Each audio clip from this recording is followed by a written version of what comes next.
सारा वाक़या हुआ है जाफ़र एक्सप्रेस वाला, और इस पे फिर अब स्टेटमेंट भी आ गई कि इसमें इंडिया मुलव्विस है। आप इसे किस तरह से देखते हैं? और ख़ास तौर पे ऐसे में आज पार्लियामेंट में भी बात हुई इसके ऊपर, और यहाँ पर भी बहुत से लोगों को मैं जब देखता हूँ कि इस तरह के हमलों के बाद वो शायद इस पे कहीं ना कहीं खुश दिखाई देते हैं। कैसे देखेंगे इस सारी सिचुएशन को?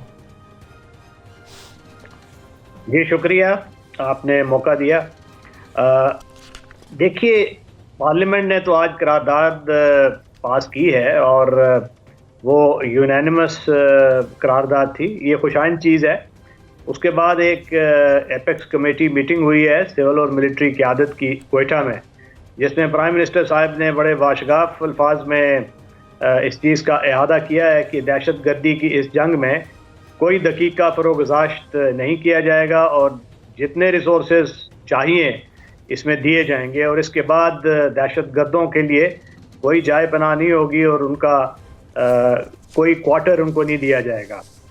तो जो आपने सवाल किया कि भारत की इसमें इन्वॉल्वमेंट, बिल्कुल जी, ये जैसे ये वाक़या रूनुमा हुआ तो ऐसे लग रहा था कि जैसे पहले से एक कोरियोग्राफ्ड किस्म का ड्रामा है और जिस पे भारत का मीडिया वो बिल्कुल डुगडुगी जैसे बंदर को नचा रहे होते हैं उस तरह कोई उनको नचा रहा था, और वो एक ही ज़ुबान बोल रहे थे और ऐसा महसूस हो रहा था कि जो तफसीलात वो बता रहे हैं वो उनको उनका कोई हैंडलर के अंदर से डायरेक्ट कोई सैटेलाइट फ़ोन पे कम्युनिकेट कर रहा हो। अब ये सारे एक ड्रामे का हिस्सा है जो भारत ने मिल के रचाया है। दुनिया की आंखों में वो धूल झोंक रहे हैं। ये एक बड़ा क्लियर उनकी इन्वॉल्वमेंट है और को जो सपोर्ट की तरफ से हासिल है वो कोई ढकी छुपी बात नहीं है। ये तो बात काफ़ी पहले भी तश्तज़बाम हो चुकी है और हमें बहुत से ऐसे लोग थे जो आम ख्याली में थे और उनके ख्याल में अभी भी कोई इबहम था। बट ये बड़ी एक क्लियर चीज़ है कि भारत की फाइनेंशियल सपोर्ट है, उनकी सोशल मीडिया, उनका जो मीडिया है वो इस वाक़े को, बलोच इशू को इस तरीके से उठाता है कि हमारे जो लोग हैं जिनको ज़्यादा फहम नहीं है वो इसमें कन्फ्यूजन का शिकार हो जाएं और आपस में ही बरसरे पैकार हो जाएं। तो ये मैं आपसे अर्ज़ करना चाह रहा था कि ये जो साथ में ये भी था कि ये हालिया दहशतगर्दी में जो मुलव्विस दहशतगर्द थे उनके अफ़गानिस्तान में अपने साथियों से राब्ते में थे और इस दौरान ट्रेस शुदा कॉल्स में अफ़गानिस्तान से राब्तों का सुराग मिला है। ये तर्जुमान दफ्तर ख़ारजा की एक स्टेटमेंट मैं आपके सामने रख रहा हूँ, तो इसके बारे में भी बताइए कि ये ताने बाने कैसे इस तरफ जाते हैं और क्या?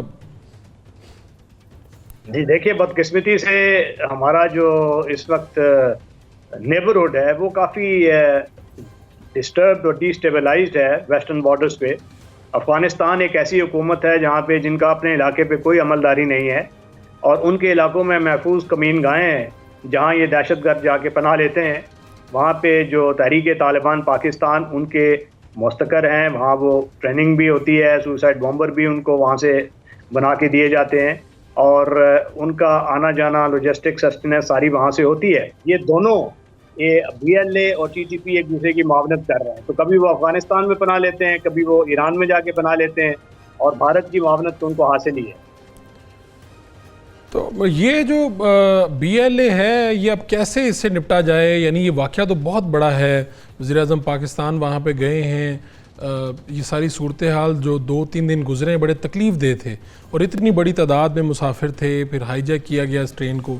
आप क्या देखते हैं कि कैसे मुमकिन होगा इनका मुकाबला? कितना मुश्किल, कितना आसान है? और इनकी जड़ें जिस तरह से आप बता रहे हैं कि वहाँ तक, देखिए इनका मुकाबला कोई इतना मुश्किल नहीं है। ये हमने एक पहले भी इनके ख़िलाफ़ जंग लड़ी है 2007-8 में और इनकी कमर तोड़ी है और इस मर्तबा भी इंशाअल्लाह कामयाबी होगी। और हमारी जो मुसल्लह अफवाज हैं, ख़ास तौर पे हमारे जो काउंटर टेररिज्म के स्पेशल फोर्सेस हैं, उनकी कारकर्दगी आपने इसे जाफ़र एक्सप्रेस वाले इंसिडेंट में देख ही ली होगी कि किस महारत से उन्होंने सुसाइड बॉम्बर्स को टारगेट किया और कोई कैजुअल्टी हुए बगैर ये छुड़ा लिया, वरना ये बहुत ज़्यादा नुकसान भी हो सकता था। تو وہ استاد کار موجود ہے.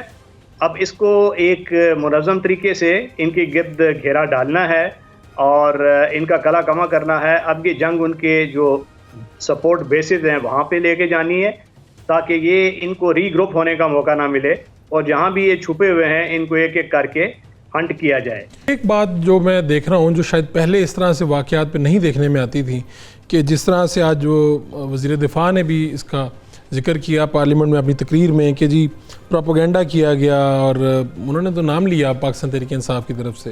تو تھوڑا سا یہ ہے کہ شاید لگتا ہے ایسے کہ جیسے آپ جو بھی ہے اگر آپ کو کوئی تحفظات بھی ہیں تب بھی اس طرح کے واقعات پہ ہم نے دیکھا قوم ایک ہی کھڑی نظر آئی.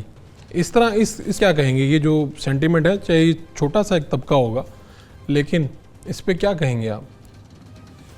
جی یہ بہت بدقسمتی کی بات ہے کہ ایک گروہ یا ایک نظریہ وہ شخصیات کو یا پارٹی کو یا اپنے سیاسی مفادات کو ملک کے مفادات سے مقدم جانتا ہو.